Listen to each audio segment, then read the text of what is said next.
Wala sa talent yan. Nasa sipag yan. Sa ating buhay, marami tayong kilala na mga tao na magaling naman. Grabe ang talent. Grabe ang mga abilities nila. Minsan, nagugulat ang mga tao sa paligid niya na may kakayanan pala silang ganon. Kaya pala niya ng ganon. Pero bakit ganon? Bakit ganon ang kalagayan niya sa buhay? Bakit parang hindi match? Bakit parang hindi niya mapakinabangan ang talent niya? Kasi nga, wala sa talent yan. Nasa sipag at attitude yan. May mga taong kahit ilang beses mo nang binigyan ng chance, nabigyan ng chance ng buhay, bakit parang hindi umaangat? Parang hindi nagle-level up. Parang hindi niya napapakinabangan ang kaya niyang gawin. Di nga ba, sabi nila, hard work beats talent when talent doesn't work hard. Kailangan talaga ng tamang plano at approach sa buhay na ito. Gamit mo ang iyong talent. Kung hindi, walang mangyayari niyan.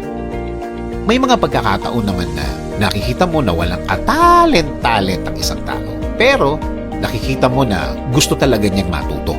Gusto talaga niyang mag-focus.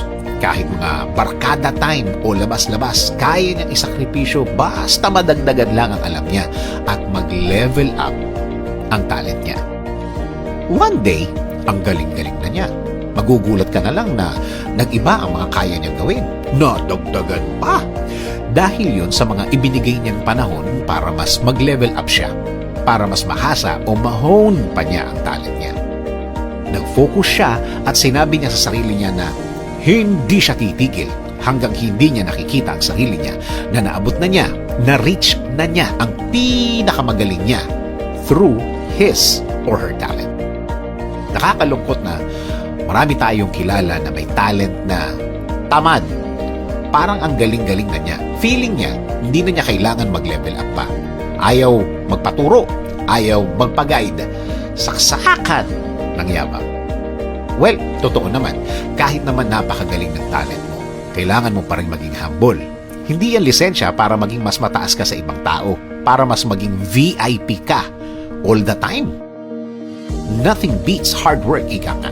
Kahit napaka-talented na mga katapat mo o kaya kalaban mo kung saan kapag nag-focus ka, kakayanin mong patumbahin ang sino man basta may sipag at tiyaga ka lang.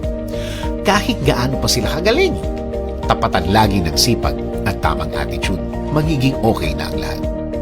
Humingi ng tamang guidance galing sa Diyos. Hingin sa Kanya ang tamang direksyon. Hingi ng tamang tao na tutulong at magbibigay ng tamang payo sa kung ano man ang ginagawa mo. Hingin ang tamang oportunidad, magkakataon para magamit mo ng tama. Ang talent naman natin na nagagamit natin ay galing sa Kanya. Minsan, nagugulat ka na lang sa mga kaya mong gawin. May abilidad ka pala sa ganyan, may kaya ka palang gawin ganon. Since na siya ang pinanggalingan ng talent natin, siya din ang may alam kung paano ang gagawin dyan. Di ba?